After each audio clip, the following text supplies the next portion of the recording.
സല്ലല്ലാഹു അലാ മുഹമ്മദ് സല്ലല്ലാഹു അലൈഹി വസല്ലം. സല്ലല്ലാഹു അലാ മുഹമ്മദ് സല്ലല്ലാഹു അലൈഹി വസല്ലം.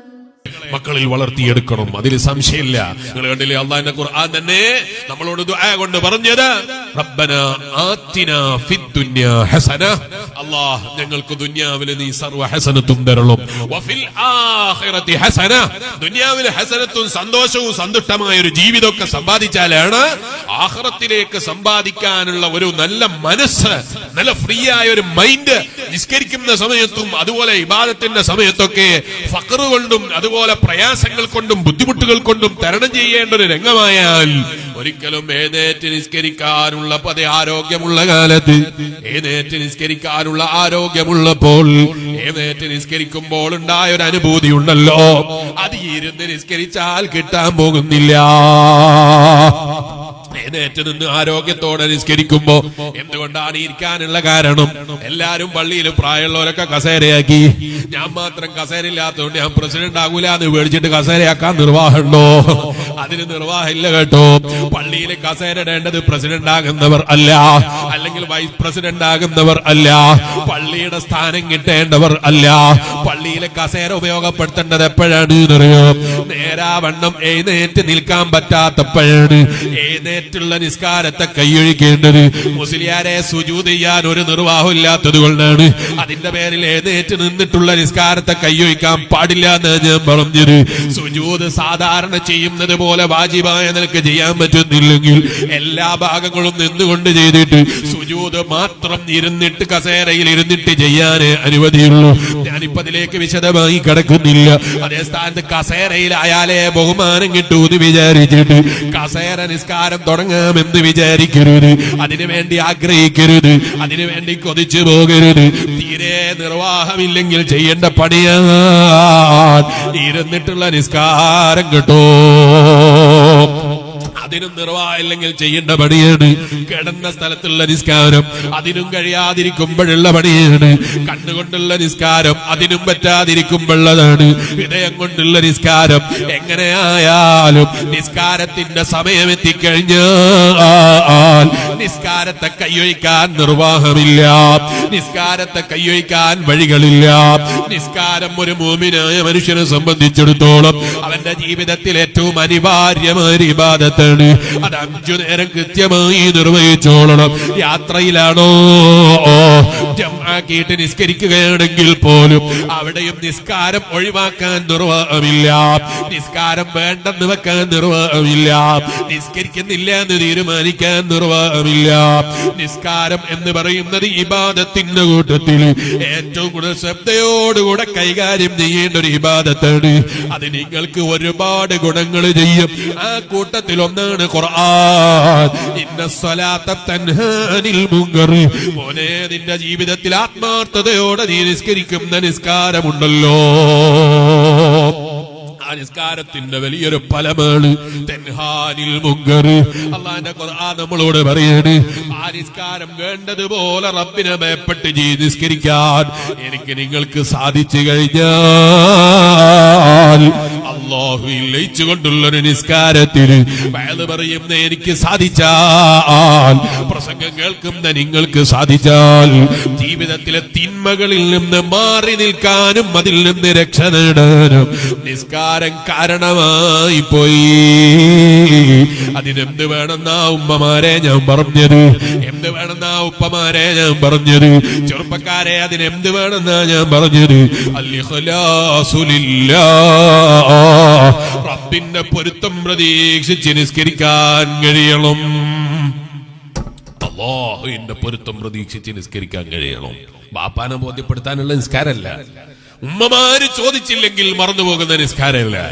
അതുപോലെ മക്കൾ നിസ്കരിക്കുമ്പോൾ സമയായോ എന്ന് ബോധം വരുന്ന നിസ്കാരമല്ല, മറിച്ച് സമയത്തെ കുറിച്ച് നല്ല ബോധവാനായി അതിന്റെ കൃത്യസമയത്ത് ഏറ്റവും ഔവ്വൽ വക്തിൽ തന്നെ ചെയ്യാൻ കഴിയുമെങ്കിൽ അത് ജീവിതത്തിൽ മുറുകെ പിടിക്കാൻ കഴിയുന്നവനാണ്.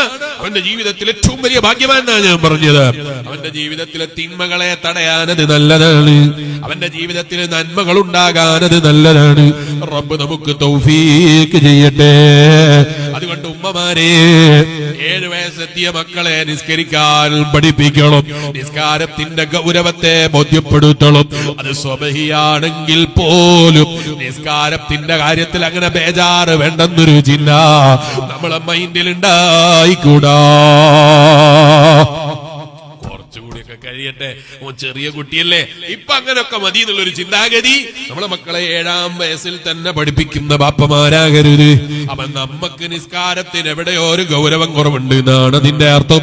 മറിച്ചോ, മക്കളെ നിസ്കൃത്യമായി 7 വയസ്സായാൽ നിസ്കരിക്കാൻ പ്രചോദനം കൊടുക്കണം. പക്ഷെ അടിക്കാൻ പാടില്ല, വേദനിപ്പിക്കാൻ പാടില്ല. 10 വയസ്സുവരെ നിർദ്ദേശങ്ങൾ കൊടുത്ത് കൂടെ കൂട്ടി നിസ്കരിപ്പിക്കാനുള്ളൊരു വഴിയിലേക്ക് നമ്മളെ മക്കളെ കൈപിടിച്ചുയർത്താൻ ഉമ്മമാരെ സാധിച്ചാലേ 10 വയസ്സെത്തിയിട്ട് ആ മക്കളെ നിസ്കരിക്കുന്നില്ലെങ്കിൽ അവരെ നിസ്കാരത്തെ ഉണർത്തുന്ന വിധത്തിലുള്ളൊരു തട്ടവർക്ക് തട്ടിക്കൊടുക്കണം. അല്ലാതെ അവരെ ശരീരത്തിന് പരിക്കേൽപ്പിക്കുന്ന അടിയടിക്കണം എന്നല്ല ശറഅ് പറഞ്ഞത്. അവർക്ക് ബോധ്യപ്പെടാൻ, ഇതിന്റെ ഗൗരവത്തെ ബോധ്യപ്പെടുത്താൻ ആവശ്യമായ ഒരു തട്ടവർക്ക് ചെറുതായിട്ട് കൊടുത്തിട്ട് നിസ്കാരത്തിന്റെ ഗൗരവത്തെ ഒന്നവരെ ശ്രദ്ധയിലേക്ക് കൊണ്ടുവന്ന് കൃത്യമായി നിസ്കരിപ്പിക്കുന്ന മക്കളായി നമ്മളെ മക്കളെ വളർത്തിയെടുത്താൽ ഉമ്മമാരെ, ഏതെങ്കിലും നിരീശ്വരവാദിയുടെ പ്രസംഗത്തിന്റെ ക്ലിപ്പ് കേൾക്കുമ്പോഴേക്ക്, ഏതെങ്കിലും വിവരമില്ലാത്ത ആളുകളെ പ്രസംഗത്തിന്റെ ക്ലിപ്പ് കേൾക്കുമ്പോഴേക്ക്, ഏതെങ്കിലും ചിന്തയില്ലാത്ത ആളുകളെ പ്രസംഗത്തിന്റെ ഭാഗങ്ങൾ കേൾക്കുമ്പോഴേക്ക് ഒലിച്ചു പോകുന്ന ഈമാൻ, അങ്ങനെ കൃത്യമായി നിസ്കരിച്ച് പഠിച്ച കൃത്യമായി ഇഖ്ലാസോടെ നിസ്കരിക്കുന്ന മക്കളായി നമ്മളെ മക്കളെ വളർത്തിയെടുത്താൽ അത്തരം മഹാശറുകളിൽ നിന്ന് തടയിടപ്പെടാൻ ചിലപ്പോൾ നിസ്കാരം കാരണമാണ് ഉമ്മമാരെ. അങ്ങനെയുള്ള നിസ്കാരാകണം എന്നാ ഞാൻ പറഞ്ഞത്. എന്തെങ്കിലും തമാശ കേൾക്കുമ്പോഴേക്ക് മക്കളെ മുന്നിൽ നിന്ന് നമ്മളോട് നിസ്കാരത്തിൽ ചിരിച്ചു പോകുന്ന നിസ്കാരാകരുത്. മക്കളെ മുന്നിൽ നിന്ന് നമ്മൾ അറിയാതെ ചിരിക്കുന്ന നിസ്കാരാകരുത്. അവരുടെ മുന്നിൽ ചിരിക്കുകയും കളിക്കുകയും ചെയ്യുന്ന ഒരു നിസ്കാരാകരുത്.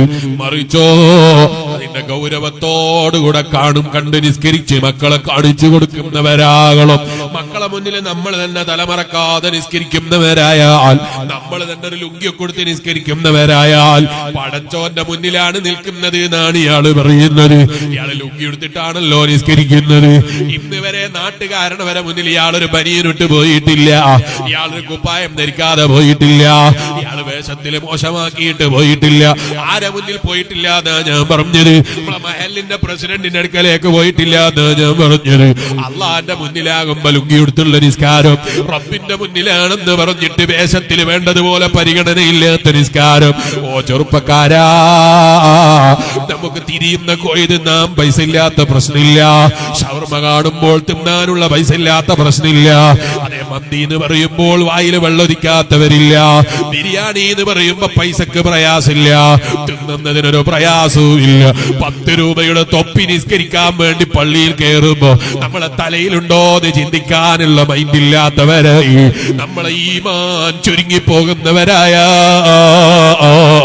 ആത്മീയതയിൽ അകന്നു പോകുന്നവരായാൽ എങ്ങനെ നമ്മളെ മക്കള് മരിച്ചാൽ നമുക്ക് യാസീനോദലി?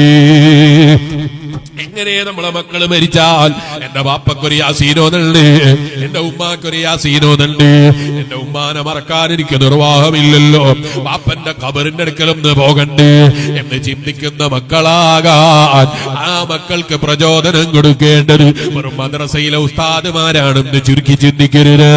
ഏതെങ്കിലും വയലിന്റെ മജ്ലിസിൽ നിന്നാണ് അവർക്കത് കിട്ടേണ്ടത് എന്ന് ചിന്തിക്കരുത്. അതേതെങ്കിലും പള്ളിക്കൂടത്ത് നിന്ന് കിട്ടേണ്ടതാണ് എന്ന് ചിന്തിക്കരുത്. ആത്മീയമായൊരു അന്തരീക്ഷം നമ്മുടെ വീടുകളിൽ പടച്ചുണ്ടാക്കിയെടുക്കേണ്ടത് വീട്ടുകാരണവരായ, വീട്ടിന്റെ ഉടമകളായ, വീട്ടിന്റെ ഏറ്റവും വലിയ രക്ഷാധികാരിയായ ബാപ്പന്റെ ഉമ്മയുടെ ഏറ്റവും വലിയ ഉത്തരവാദിത്വത്തിൽപ്പെട്ടതാണ് ഞാൻ പറഞ്ഞത്.